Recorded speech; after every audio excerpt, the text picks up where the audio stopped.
I was wrong about Abbey Rouge Parfum. I'll tell you what I mean in a few moments. I still think that Abbey Rouge Parfum's opening is still vile.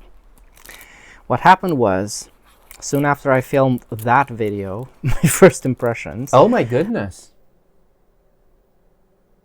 Oh god, it's vile. I applied it on the skin, and it was, you know, vile, as I said.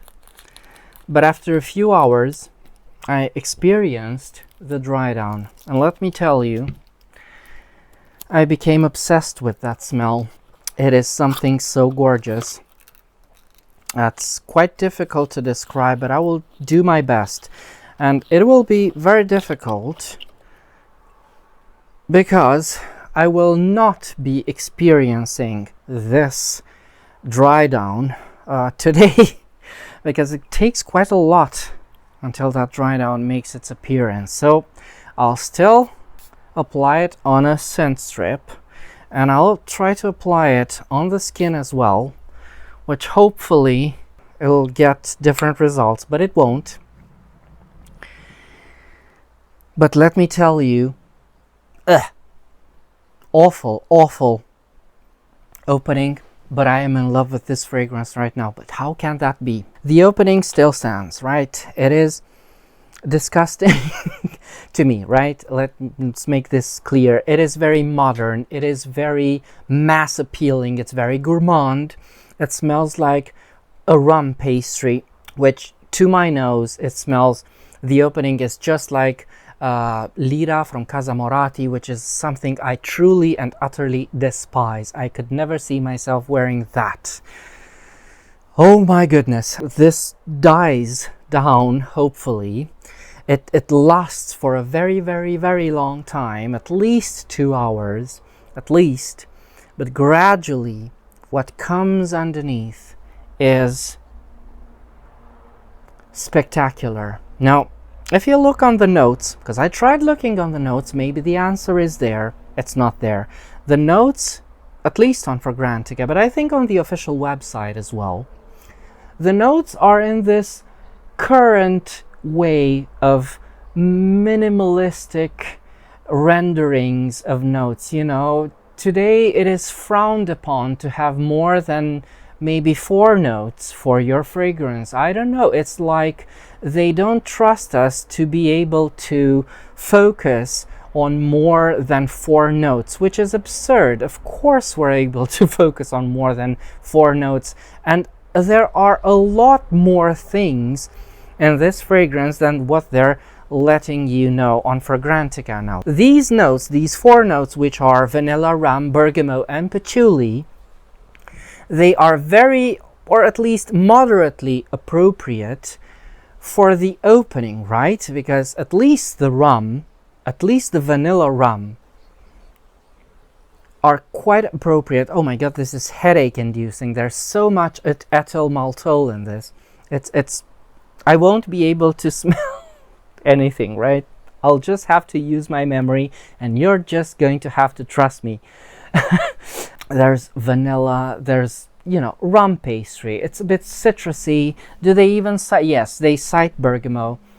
It has nothing at all to do with Abbey Rouge. Maybe it has something tangentially to do with the old discontinued Abbey Rouge dress code, if some of you know that one. That was gorgeous, albeit I don't wear it all that much because I find it too cloying. It's too overpowering. That's not a balanced scent, and it's not to my liking. Now imagine Abbey Rouge, because I think dress code is still sort of related to Abbey Rouge, to, you know, the spirit of Abbey Rouge, which is this amber, you know, very vanillic dress code, vanillic amber juxtaposed with citrus, right? It's lemony, citrusy bergamot, which kind of gives it this not unique at Guerlain, but otherwise unique olfactive print.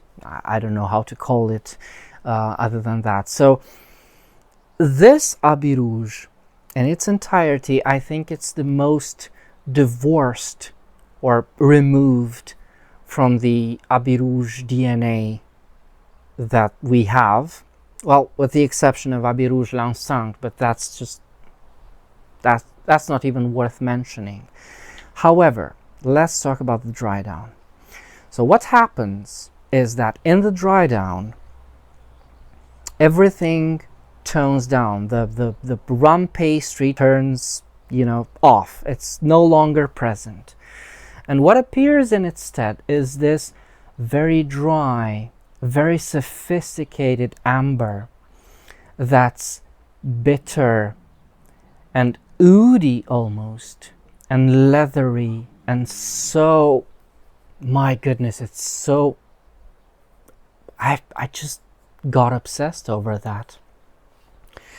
It reminded me quite a lot of Yves Saint Laurent's M7, which, if you don't know how that smells, it's another citrus amber where they cite the very first use of oud in Western perfumery, which I think that's a lie.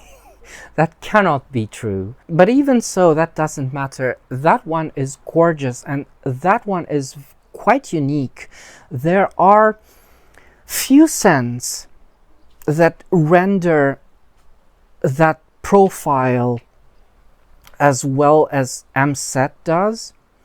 And another one, I think, is Rouge Parfum. That one is also a beautiful rendition, a contrast between dry resins, but